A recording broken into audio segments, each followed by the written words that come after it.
Charlotte is on the line. Charlotte, you're on the Ken Coleman Show. Hi, Mr. Coleman. Thank you so much for having me on your show. You bet. How can I help today, Charlotte? I'm calling to get advice on how I should proceed in the situation that I'm facing at work. Okay. What's up? I was offered a promotion with a big old pay raise of $1 an hour. Oh. That won't be effective until January 1st. I've presented my bosses with documentation of all the value that I've added and the results that I've brought to the company, and I've invited them to negotiate and present me a counteroffer. I was declined and shut down, and my options are to take the $1 an hour increase beginning January 1st or to remain status quo. I feel like I'm in a lose-lose situation. I'm super bummed out, and I would like some suggestions on what to do next. What would you be feeling had they said, "Oh, wow, Charlotte, thank you. Great case. You make a great case. You make a very good point. We're going to bump you." What would have been the number that would have made you feel good if they would have countered and received everything you told them? What would have been the number that you would have went, "Oh, that feels nice"?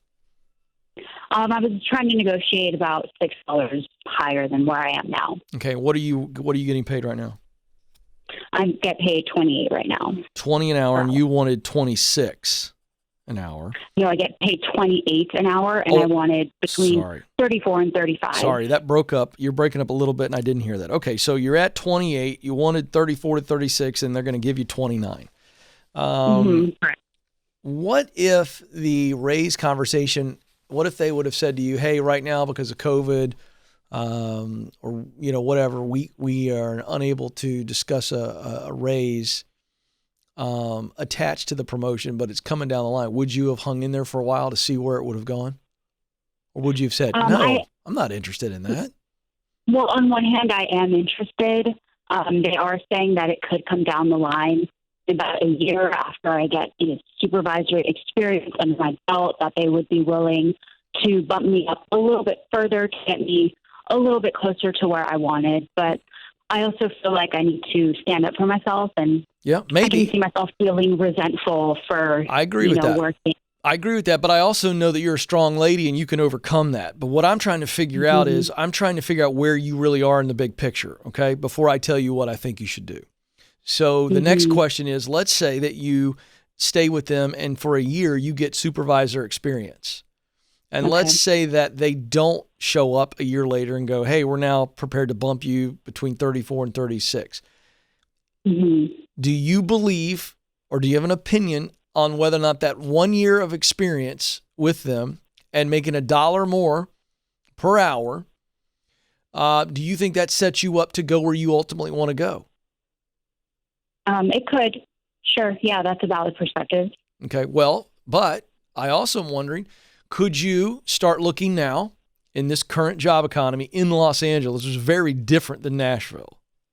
Yeah. Could you find something else that is the supervisor role? So you would leave. How confident are you that you can find something that essentially is that promotion?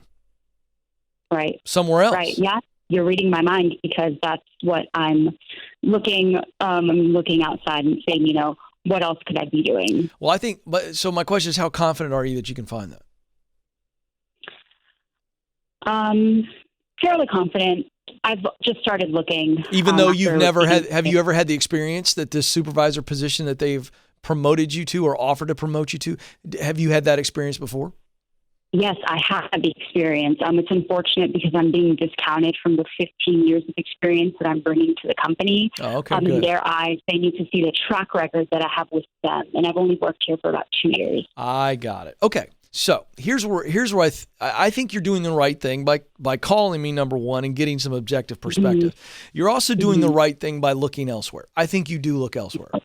You absolutely see, can I get close to that 34 to 36? But it's not money driven. But you ask the question, can I find that? Can I get that type of supervisor work that I want, which takes me to the next rung on the ladder, which prepares me to keep climbing? And can I do that, get that job that I need to get the experience that I know that I've done elsewhere, but it sets me up and it gets me close to that number? You look for it, because here's the worst case scenario. If you cannot find it right now or pretty quickly, I'd take the bump and maybe take the bump anyway. Go ahead and say, you know what? Okay, I tried, I countered. I'll do it. And then if you find something somewhere else, you leave anyway. But if you don't find something in the short term, you've gone ahead and taken it, and you're beginning to get this experience, and you're producing more results, and you will have a great attitude because you know it's about your future, not your now. Yeah. And it is still a raise. It's $1. I understand that when you look at it like $1, but I think a fun exercise for you would be to at least add the numbers up and go, okay, what will I make this year at $29 an hour versus what I've been making? Stop looking at it as $1. Just run those numbers and get a better attitude about it. To say, you know what, I'm probably out of here, but right now this is the right move for me. Sure.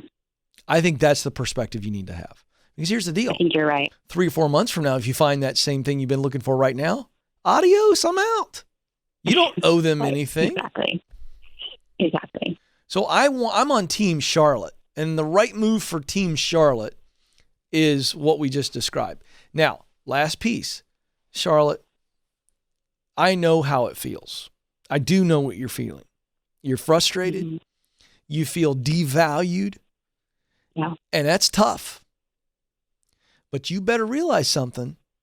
If you don't get over that, you will allow these people to hold you back. They're not trying to hold you back. Right. I don't have to agree with their decision, neither do you. But I don't think these people are trying to hold you back.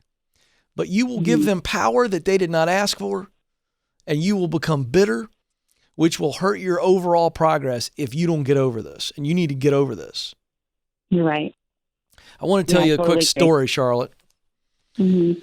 So I was about 2 to 3 years into my pursuit of this dream job, to have a national show that helped people.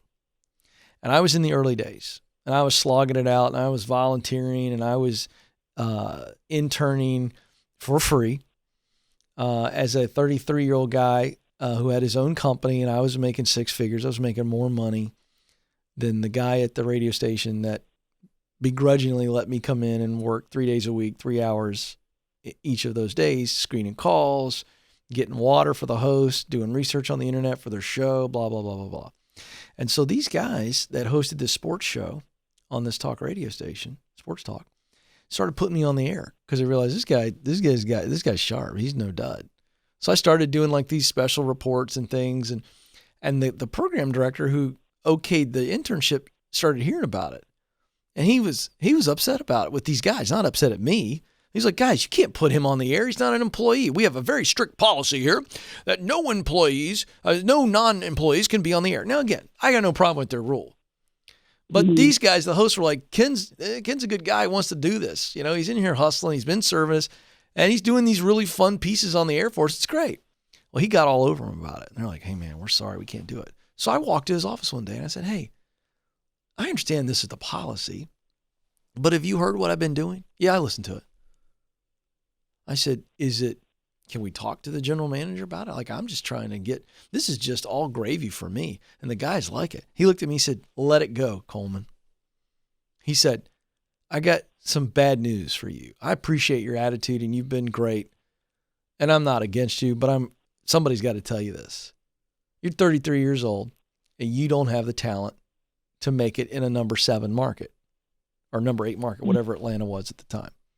He said, save yourself the time and the misery. He looked at me and said that. Now, Charlotte, you want to take a guess how I felt in that moment? Pretty awful. Mm-hmm. Really awful. Yeah. Mad, discouraged, embarrassed. Does that all sound familiar to you? It does. Yeah, but I was just going to say that's what I'm going through right now. Yeah, I know. That's why I'm telling you my story, because I want you to know I know what it feels like. Yeah. So I had a decision to make. Was I going to let that guy who's a professional in the industry define me and let him tell me whether or not I have what it takes? Because I could have. Yeah, you could have. You going to let these people who are making a business decision based on their own reasons, You going to let them define you? No, I get to choose perspective, and I get to choose what I label myself as. And That's right. I don't want to make that choice. That's right. This doesn't define you. No. This dollar raise doesn't stop you. You're going to go, all right, I'll take the buck. I'll take the promotion. I'm going to show you how good of a leader I am. I've done this before, and I've had the T-shirt. I'm going to rock it. But you know what? I'm not going to tell you all this, but I'm going to find a place that sees me as I am right now. And if I can find it, I'm out of here. Deuces. Yeah. All right.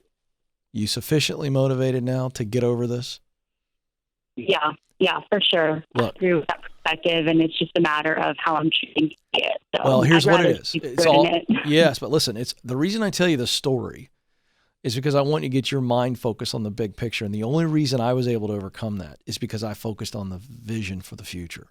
And when your eyes are on the prize, you'll get over this. You'll be able to come in there and have a good attitude because you're going, it ain't about them. It's not about their opinion. It's about my destination. Right. That's a great reminder. Thank you so much. You bet, Charlotte. I believe in you, and you will get there. Don't you dare quit.